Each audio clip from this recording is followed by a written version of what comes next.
Since you know these gentlemen, and so let me say that we are very pleased to have Dr. Kent Redfield, Professor Emeritus, University of Illinois, Springfield, and we don't read resumes up here, but it is a very long and extensive resume. Mr. Mike Lawrence. Mike was in journalism, was in the governor's office, more recently was the director of the Paul Simon Public Policy Institute at SIU Carbondale, and now lives in Springfield.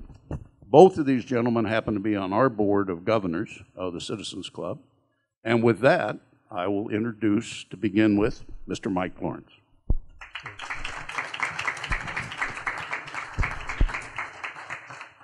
You know, I have breakfast on Tuesday morning regularly with most of them are old-timers like me. All of us are state government junkies. And last Tuesday, and we have wide-ranging discussions. Last Tuesday, we ended up by talking about end-of-life planning. Prepaid funerals, burial arrangements, wills, power of attorney. That was the uplifting part of the discussion.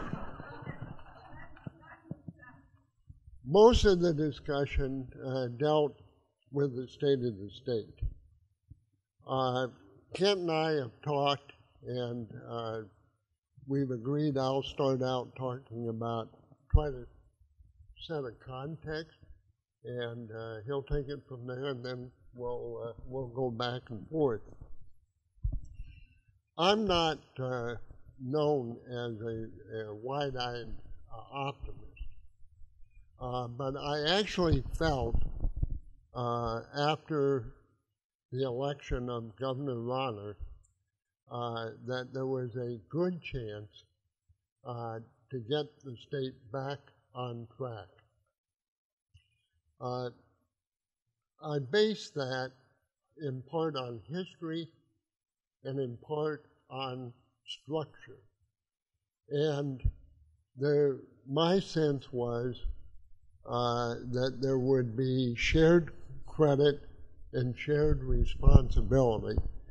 And there would be posturing, there'd be public posturing, but in the end, there would be some significant progress. Now, I've been around state government one way or another for about 50 years. And a good deal of that time, there was a Republican governor working with Democrat majorities, at least in one of the two houses and sometimes in both houses. And as Bob said, I spent some time in the governor's office working for Governor Edgar. And some of you may remember 1991. That was Edgar's first year as governor, his first legislative session. It was a rough session. It was a rough time. In fact, Edgar and I occasionally be in his office, and one of us would look at the other and say, "Did we win?" But ultimately, there was a resolution. Now, it came in the middle of July, but there was a resolution, and that set the tone in many ways for Governor Edgar's first term. Again, it wasn't a cakewalk by far. In fact, some of you may recall that there were a couple of sessions in that first term beyond 1991 that were very difficult. But as I say, in the end, there was resolution. I felt that coming into Governor Rauner's first session, that Governor Rauner would be eager to put the state back in shape fiscally. It's not a one-year deal, but at least to put in place some revenue reform and also spending reforms that would put the state on track. And the Democrats, I figured they would test the rookie governor as they tested Governor Edgar, but that it was in their interest to try to work things out because they've worn the jacket, and I think largely appropriately, for fiscal policies that really have put the state in a terrific bind, to say the least. So I felt it was in their interest to try to put that behind them, and knowing that spending cuts are not popular. We've learned that certainly in recent weeks, and that tax increases are never popular, but they would, they and the governor would agree because they would share the blame as well as whatever credit might be coming, but primarily the blame, because it's not going to be easy to put the state back on track. I also felt there was an opportunity to do something about workers' comp and regulatory reform, not a sweeping reforms, but reforms that would be meaningful. Again, I felt it would be in the Democrats' interest to do that because they've been blamed for much of what's happened in terms of Illinois' attraction or lack of attraction to business. And of course, Governor Rauner would make that a priority. And the way that would get worked out would not be in public. They do what Republican governors and Democrat leaders have done in the past. They'd sit down, they'd negotiate over a period of time. The negotiations would go better on some days than others, but in the end, there would be a resolution. So, suffice it to say, my optimism has faded. So I'm going to ask my friend Kent, what happened?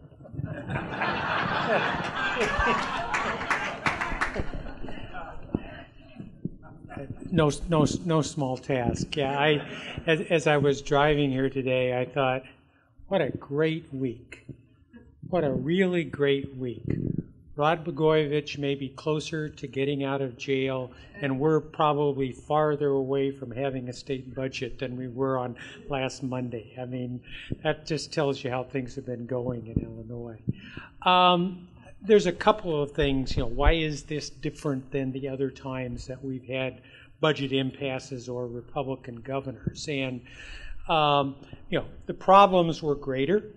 And I don't think you can argue, if you sat here and listened to Jim Nolan and Tom Johnson talk about fixing Illinois at a previous session. I mean, we have huge problems fiscally. We have huge problems in terms of the business climate.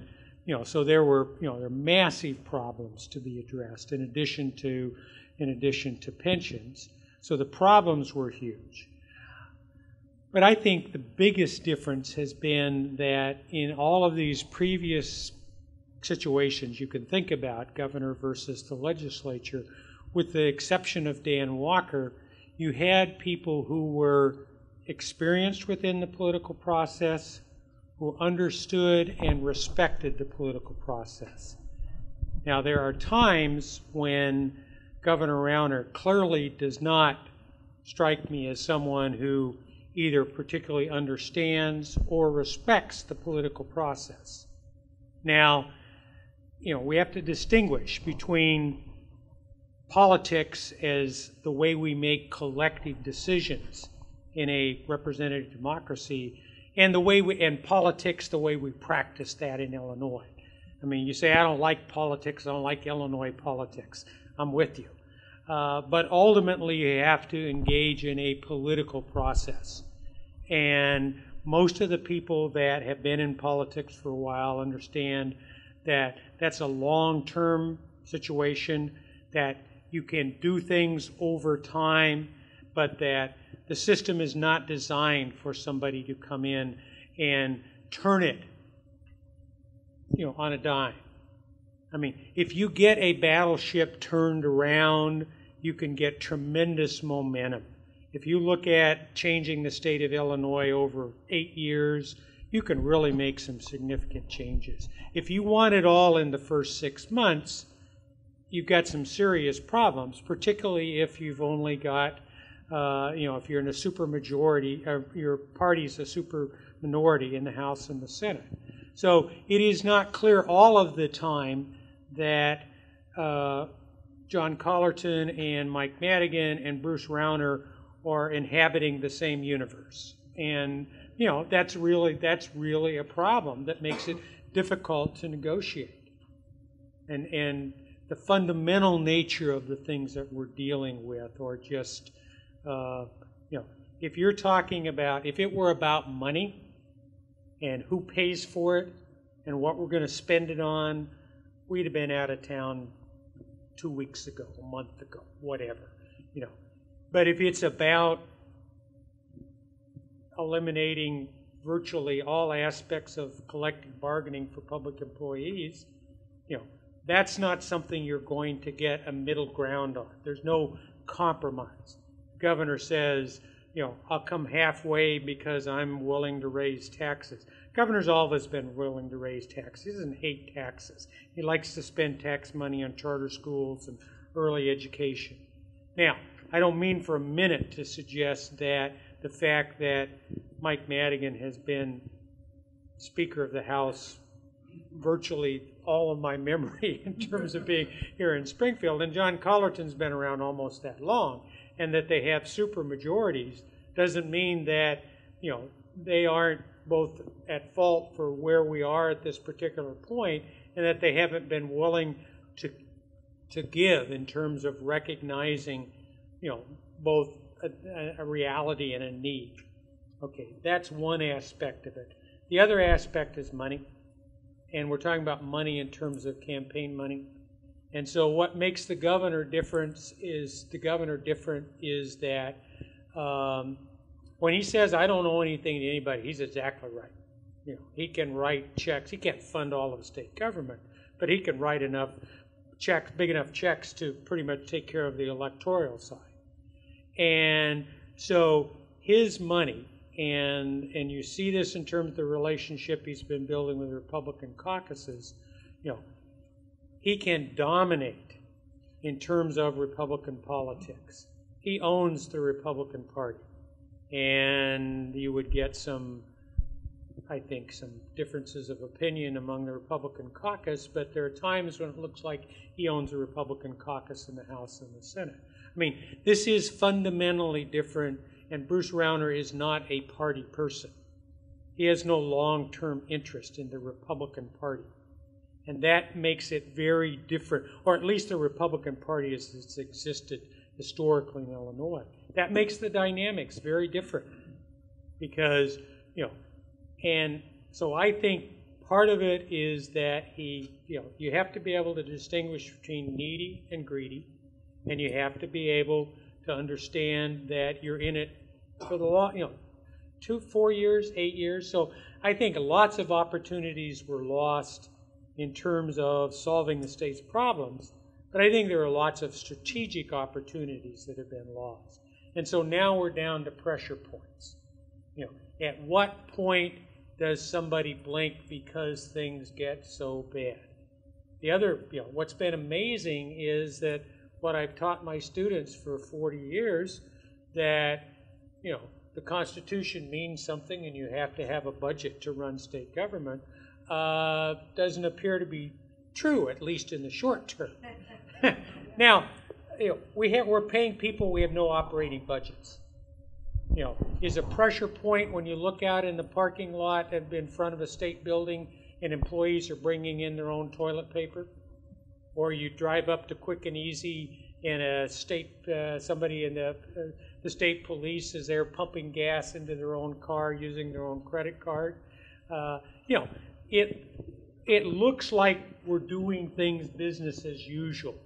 But if you're in the social service area or eventually in agencies, this is going to collapse. And so, the pressure is going to be there. And the whole point for me, at least, and we'll see what Mike has to say, is that, you can do workers' comp, you can probably do something on tort reform, business regulations, you can put a property tax freeze together with school aid reform.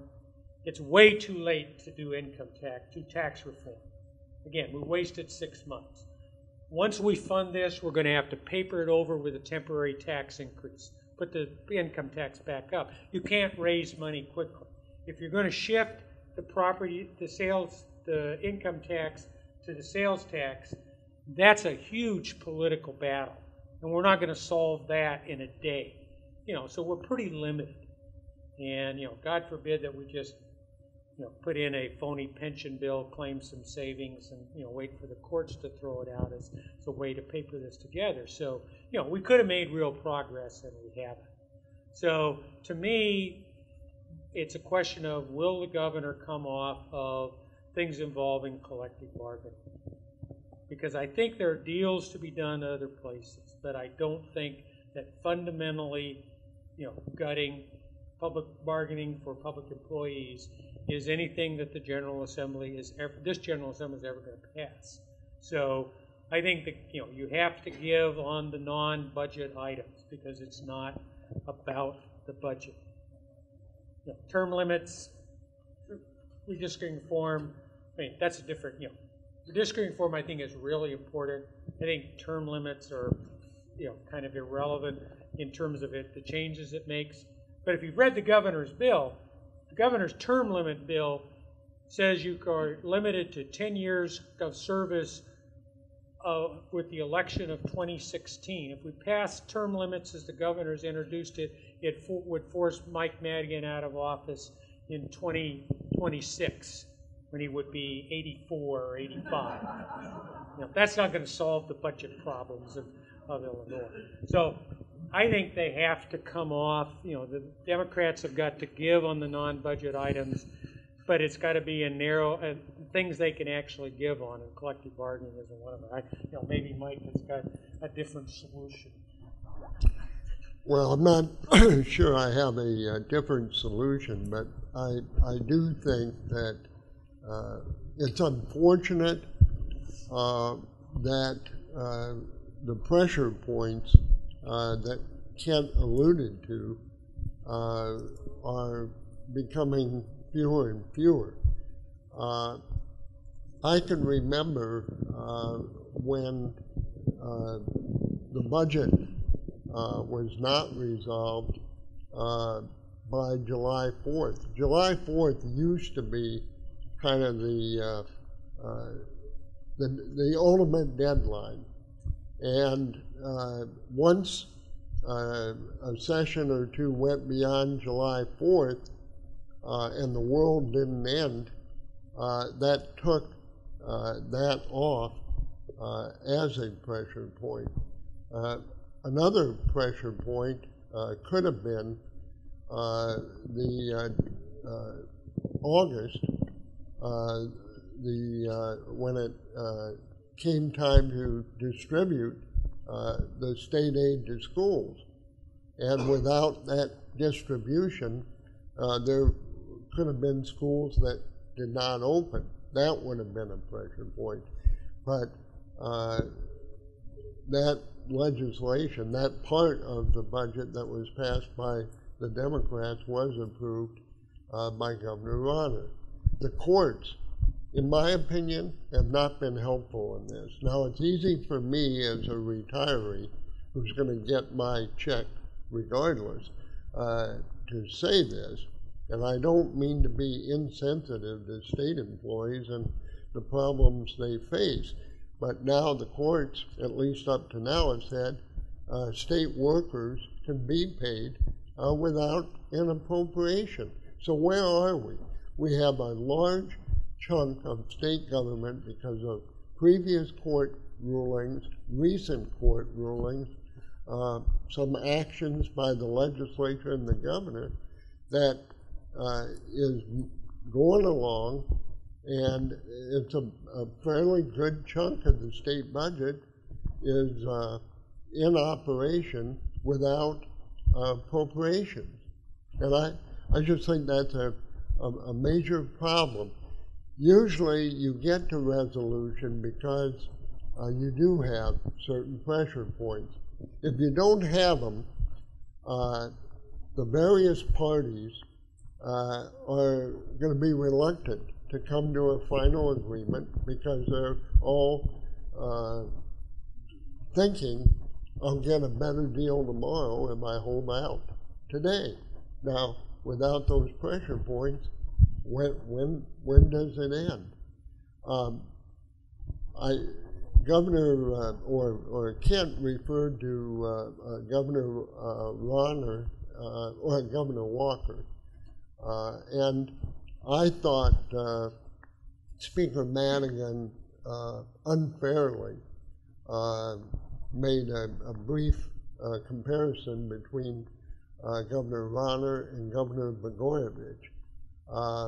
Now, I have to say Governor Ronner has made some public statements about Speaker Madigan that probably were not productive either in all this. But in my mind, Ronner, the comparison ought to be to Governor Walker, if there is going to be a comparison.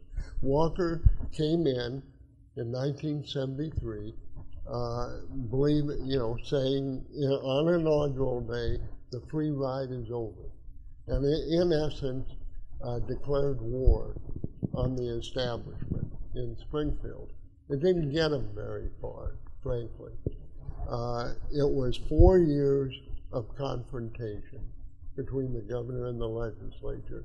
And that's not to say that some things didn't get done. Among other things, they did have a budget every year. But Walker has said, upon reflection, that he regretted that he was confrontational when he was governor and felt he could have gotten more done. In fact, my view, not to stray here too far, is that Walker might have been president of the United States, might have been elected president of the United States in 1976 if he had made accommodations to Mayor Daley. And that doesn't mean totally bow down, but work with Daley and Daley's followers. And, if you think I'm in my dotage and that's why I'm saying it, just remember that the nominee for the Democrats in 1976 was Jimmy Carter, a classmate of Walker at Annapolis, and the former governor of Georgia, who in many ways came out of nowhere to win that. The other point I'll make, and then Ken, if you have additional comments, you can make them, otherwise we'll open it up to questions. Well, this is unique when you have a governor who's got $20 million that legislators of both parties perceive can be used either for or against them when they run for re-election. That's unique in Illinois. And I'm not sure how that will play out, but I will say that even though it disturbs me, that kind of money, being available, and I have questions about how it would be used. In one sense, in terms of bringing Republican legislators online for an ultimate agreement that involves raising taxes and doing significant budget cuts, it does give the governor some leverage there. Now, when the income tax was enacted way back when by Governor Ogilvy, he had patronage, much more patronage at his disposal than governors today have because of Rutan and other court decisions.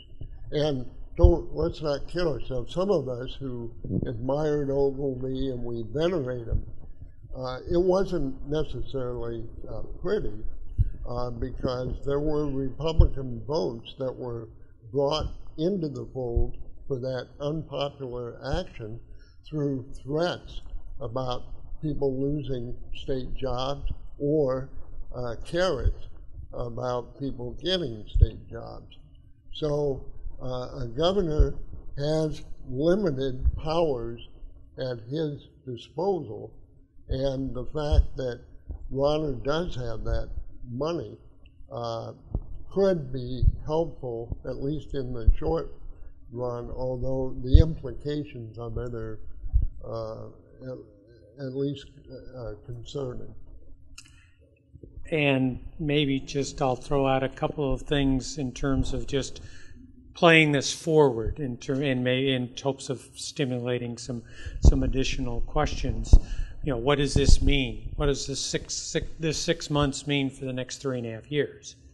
And you know, we have, first of all, I don't know. I mean, my assumption is we get a budget at some point. That may not be true. You know, we can have some 1-month budgets continuing. We can paper this over, cutting, $3 billion out of what we spent the previous fiscal year, and fight it out in the primaries and in the general election next fall. We can skip a whole fiscal year. Now, that's not going to be a rational approach to how we fund state government. People are going to survive in social service agencies that shouldn't. Other social service agencies that do really good work are going to die. We're going to, all of the things that we need to be doing in terms of rebuilding the state workforce and undoing all of the damage that Rod Blagojevich did to public employment in Illinois. None of that's going to get done until we get past the 2016 election. So, I'm assuming we're going to solve it, but that may not be the case. Now, policy-wise, we have huge disagreements potentially on education in terms of the relationship of public schools to charter schools. You know where the governor sits on that, I assume. Strong charter school. His superintendent of the state board of education, or the head of the state board of education, is a strong choice person, Reverend Meeks. So, we're not only going to fight about funding education, we're going to fight about the nature of public education. So, that's sitting there. The fact that we're paying state employees may not mean much if 10 days from now we have a lockout after the temporary extension of the current contract expires. There's just a bunch of things, and then tax reform. If this is the template for how we're going to make decisions for the next the next 3.5 years, then this is not a pretty picture. And you should be very clear that the office of the governor, if its formal powers, this is one of the strongest executive offices that exists among the 50 states. The powers that were in that office. We wrote the 1970 Constitution pre-Watergate. We wrote it at a time when both academics and practitioners believed that legislatures really didn't function. The only way that government worked was to have really strong chief executives like Richard Nixon. And so we wrote a government, a constitution that has an incredibly strong chief executive. And then Bruce Rauner is unique. We have governors who have strong agendas and are strong-willed, and we have big money people that are engaged in politics and can virtually bankroll all of the politics within a state. We now have combined those two things in Bruce Rauner. This is a person who occupies an incredibly powerful office within separations of powers. He can't do anything without the legislature, and it has to be blessed by the court. But he also controls an unlimited amount of money in terms of, you're talking about legislative elections. And so, I don't think anybody should feel sorry for Bruce Rauner up against Mike Madigan and John Collerton and those big Democratic majorities, because I would not underestimate for a moment the resources that he has available for him. And if this is going to be, everything is going to be guerrilla warfare for the next 3.5 years,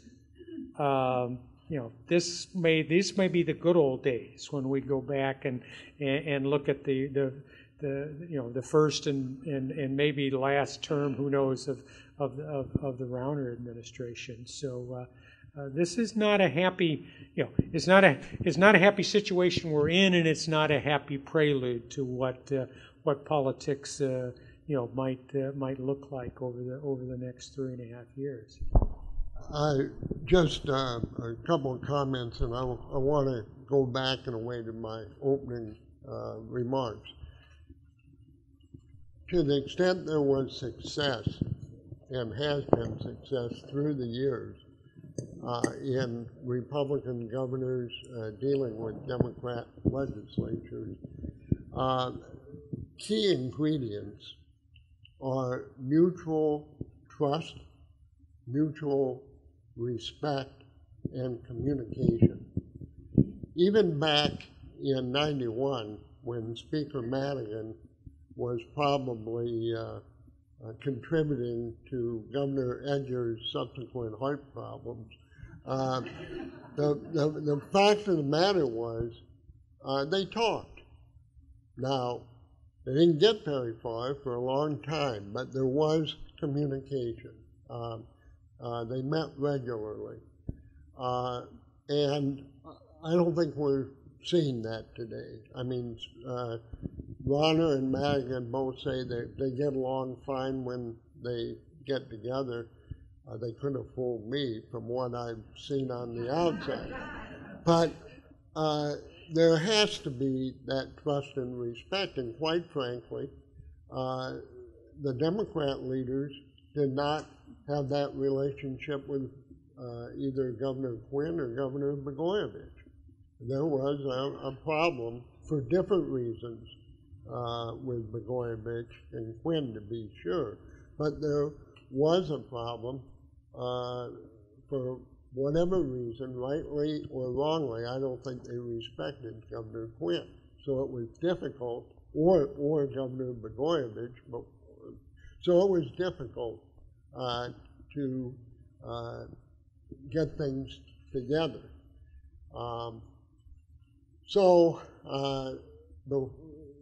We're happy to take questions on this situation, or if you'd rather talk about end-of-life arrangements, we can do that as well.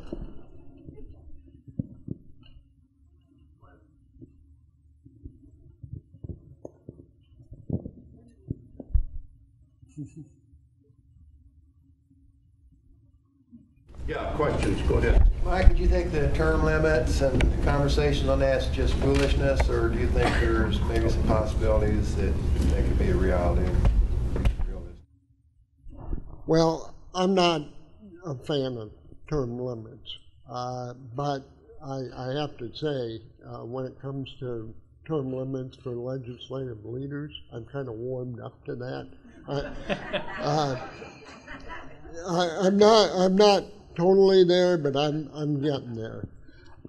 I think the focus ought to be on the budget. And I think the focus ought to be on making some changes in Illinois that are going to make us more business friendly. And I say business friendly, I'm going to say jobs friendly would be a better way to put it.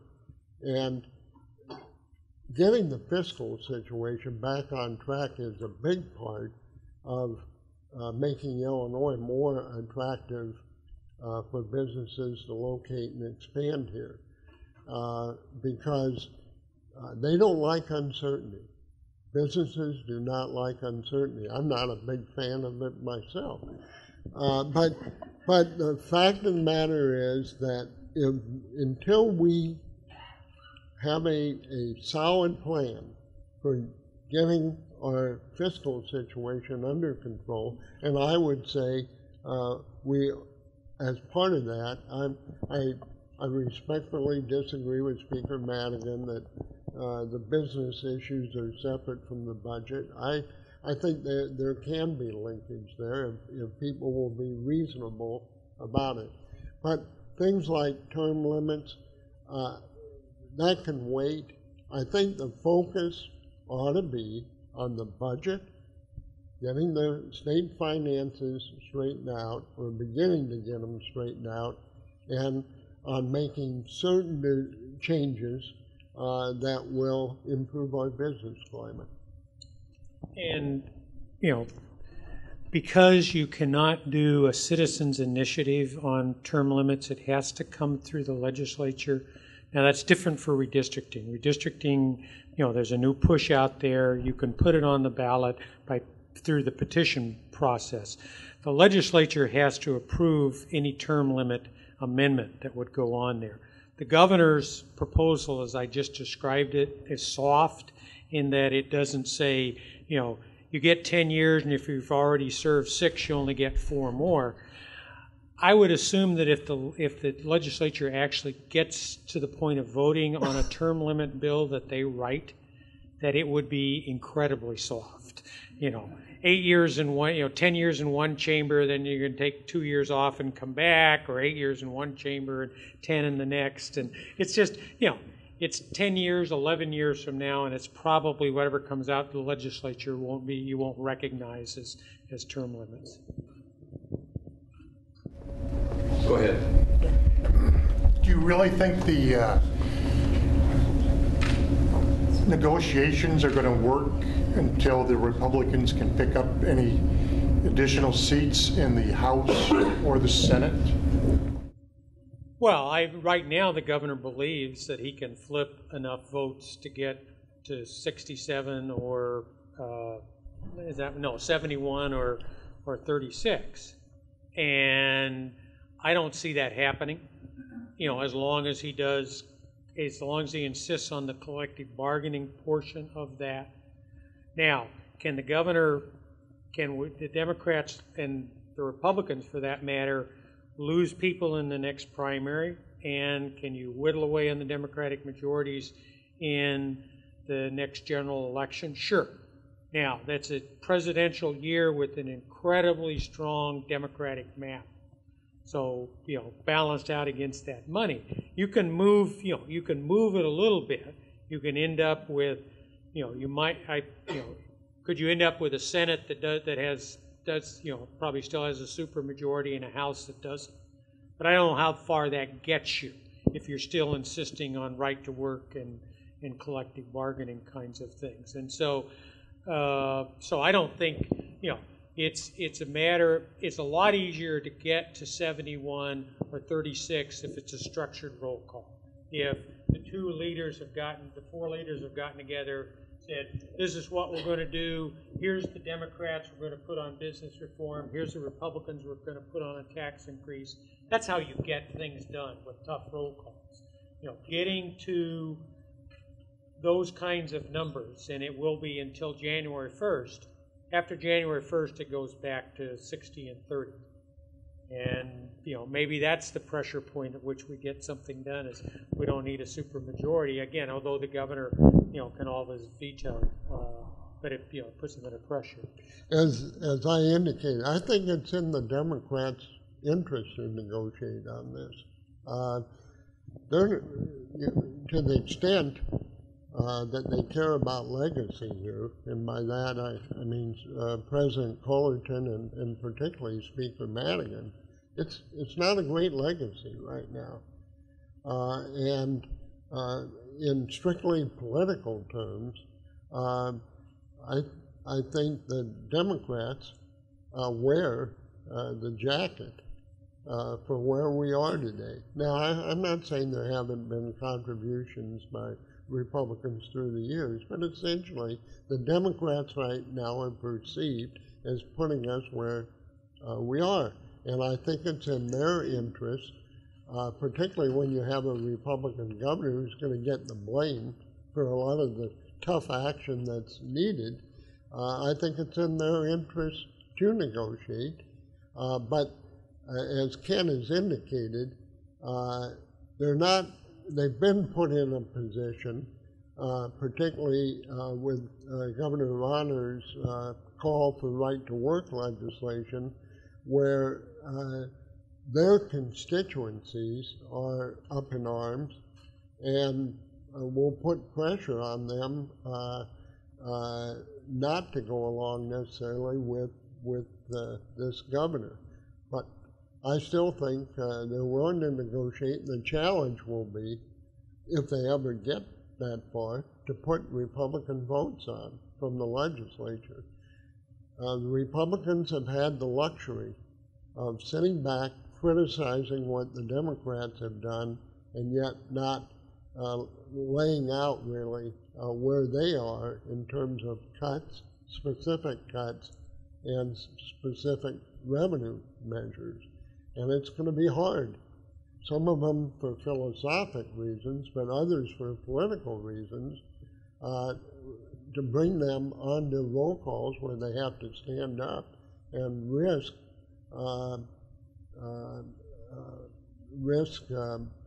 negative feedback from their constituents. Yeah. So, ignored me twice before we got to that point. So Bruce Rauner's obviously nobody sat, but the staff around him seem to be people that somebody sat. And it looks to me that the operations folks are very much Mitch Daniels' proteges, heavily, and that the political folks are very much Scott Walker folks. And I wondered what you thought that flavor brings to it. And when you think about pressure points, is Springfield anywhere near Madison from a few years ago as far as pressure points? Again, the fundamental difference is the Democrats have huge majorities in both chambers, and that is a reality that you can't change. You have to move too many votes to deal with this particular General Assembly. You can wish and hope about a different General Assembly in 2017. And I think you've put your finger on the fundamental problem. It's about campaigning versus governing. And, there are a lot of very experienced people who are proteges of Mitch Daniels, the former governor of Indiana, who have some very definite opinions and approaches to reforming state government in terms of the way we deliver services, in terms of the emphasis that exists within actually operating state government and running it. And we're never going to get to that until we get a budget and some reasonable relationships that allow us to, make public policy agreements. And, the governor has doubled down and doubled down again on the fact that he can put enough pressure to flip the Democrats. And, I don't think the numbers work. Knowing the people that we're talking about, Mike Madigan and John Collerton, it's a huge mistake to treat John Collerton like he's some junior partner in all of this. John Collerton is an incredibly smart, skilled politician who, frankly, has a much more unified and stronger caucus in terms of getting things done than Mike Madigan does. Madigan has no votes to to spare. Cullerton has a lot more maneuvering room, and so yeah, I mean there is a to me I just see that it is this battle between kind of the campaign side and the side that says we can have it all, and the other side that understands that if you have the levers of power in government, then you're in a position, if you're patient and if you're smart, you can remake the world in 8 years. But I only can remake the world in 6 months as far as Illinois state government's concerned. I think the other point, and again, Ken alluded to this, but you've got to get out of campaign mode when you're governing to be successful. And some of Governor Rauner's key people have really gone from one campaign to another. And some of them are Senator Kirk's people, but even there, governing from the standpoint of a U.S. Senator is one thing, governing from the standpoint of a governor is quite another. And I think that transition needs to be made because, and Governor Edgar has made this point several times recently, but when you're in a campaign, at the end of that campaign, if you win, you don't have to deal with the loser necessarily. But in the governing arena, you have, in many ways, you are at war, but at the end of it, you still, you may think, you won, and others may think you won, but you still have to deal with the losers. You have to continue to deal with them, and Kent used the word relationships a few minutes ago, and I think that's a large part of what successful bipartisan governing is about. It's about relationships, and I go back to trust, respect, and civility. You expect that the opposition is going to be out there attacking you, posturing, but in the end, you hope, and it's been that way in many, many legislative sessions in this state, that in the end, there was resolution, and it did move the state forward. And frankly, it sickens me to see where Illinois is today. I was born here, I grew up here, and I've always had a lot of pride in being an Illinoisan, and it's pretty difficult to see what has happened here when those various lists come out, whether it's affordability, whether it's fiscal management, and see us at the bottom or near the bottom. So I think, we've got to hope that Governor Rauner and particularly the Democrat leadership can begin to form relationships that are going to move us forward. Yes. As long as we're talking about staffers, I have a question. From the outside looking in, it does look like you have a governor who's too new, and you have legislative leadership that's been too powerful for too long. So, sorry, straightforward. So, where are the wise advisors to these gentlemen?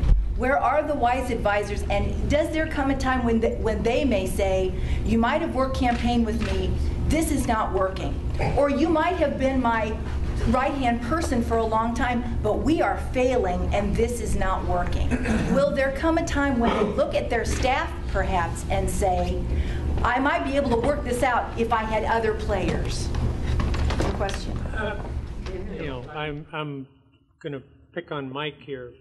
One of the things that I thought made Governor Edgar successful is that he had people in the room that had different experiences, different perspectives, and people who could tell him, Governor, that's BS. Governor, and I don't see, particularly in terms of Governor Rauner, I don't think there's an alter ego. When you're worth that much money and you operate in the sphere that he operated in, which is incredibly successful, he's a very, very bright man, but people don't tell you no, and they don't laugh at you.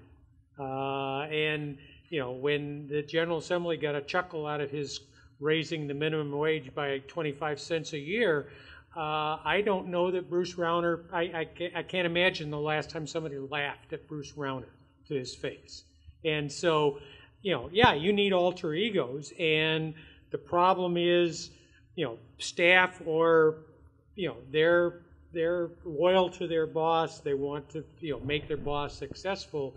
It takes, in order to, you've got to have an incredible amount of self-confidence, or I think good leadership means that you've got other voices in the room. And I don't mean to put this on the governor, because I think the legislative leaders have become insulated in ways that I think is not healthy. It is also the case that the American political system works best with strong executive leadership. I kind of poo-pooed that a minute ago, but we just got through 4 years of the General Assembly running state government. I don't think anybody would consider that a really roaring success in terms of what went on. We work better with executive leadership. Leaders have legacies, not only because they want them, but because they're in the position to do that, governors and presidents. So if we talk about presidential, what's Obama's legacy? What was Lyndon Johnson's legacy? When was the last time somebody said, what was John McCormick's legacy? What was Tip O'Neill's legacy? The legacy of a legislative leader is that they acquire power and they exercise power over a long period of time. They're not, you can't run a government ultimately from the legislature. We got to get a way, figure some way to change that, get that dynamic in some kind of balance. I think it's important that they do have people around them who can give good advice, and as Kent said, who will take them on internally, but they've got to be good listeners. I've talked about leadership in many forums through the years, and when I talk about the qualities of good leadership, usually you hear words like bold, visionary. Being a good listener is very, very, very important. I'm not saying this just because I worked for Governor Edger, although I'm proud of what we did. But he was a very good listener. Now, that didn't mean that if he came in with an idea and you said, Governor, I'm not sure that's a good idea, or maybe you might say that, I might say that in even stronger terms, he didn't rear up. But he would listen. It might, a couple of days later, he'd come back and say, I've thought about it, I think you're right. Or he might say, I've thought about it, I'm still going in that direction. And I don't think this is all on Rauner.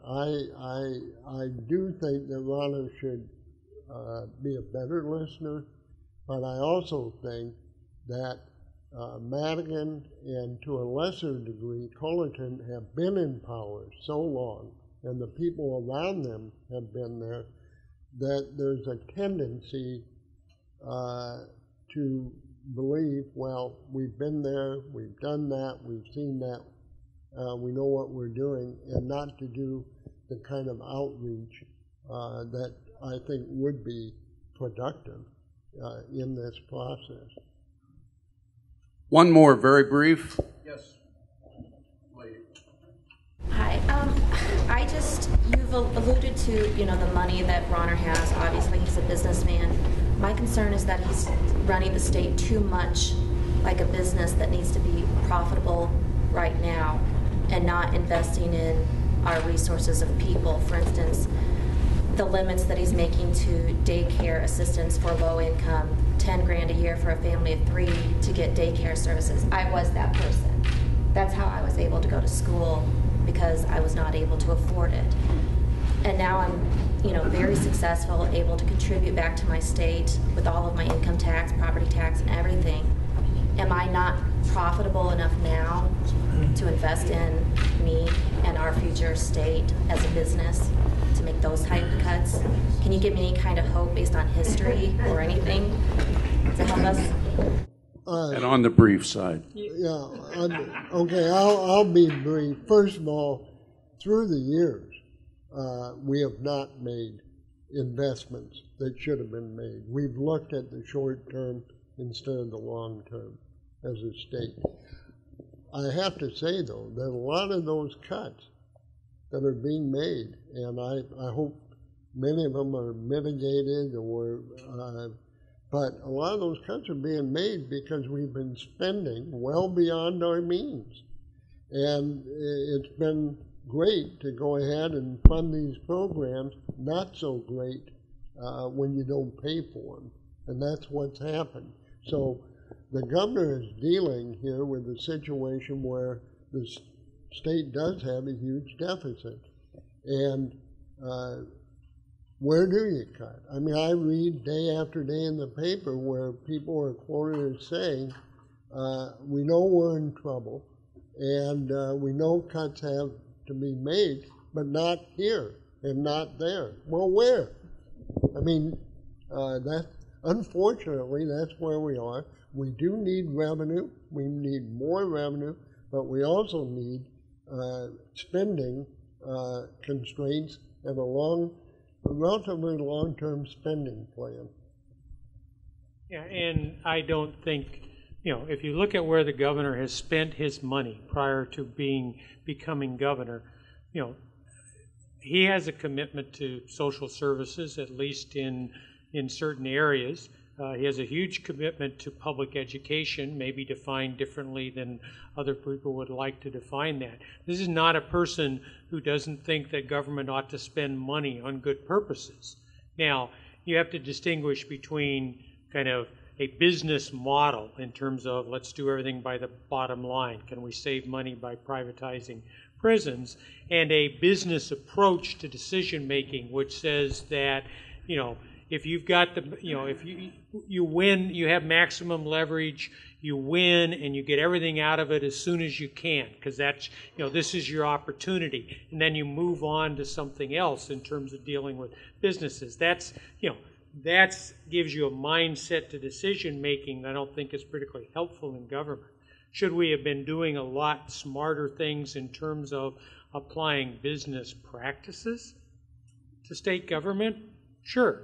I mean, isn't it amazing that the reason we're paying state employees is because we have payroll systems that are out of the 70s or maybe the 80s? That the basic incompetence of state government in terms of doing information technology leads us to the position we can make a case that we really don't know who the union employees are. We don't know who the essential employees are. So, we got to. So, there are nuances there, and what we're doing is holding social services hostage because that's the primary leverage point. It's the pressure point at this point. I think the intention is restore a lot of that, but that's small consolation for people that are basically being, fodder for the battle that's going on down at the state capitol. Please thank our guests this morning, Mike and Kent. Thank you very, very much. Two quick comments. On the way out, if you don't receive our notices, leave an email up with Carol up in the other room, or the side room here. And the other thing is, this will be on Access 4 on Tuesdays for the next month, and generally at 6 in the morning, 2 in the afternoon, and 11 in the evening. So tell your friends, or watch it again. Thank you very, very much for joining us.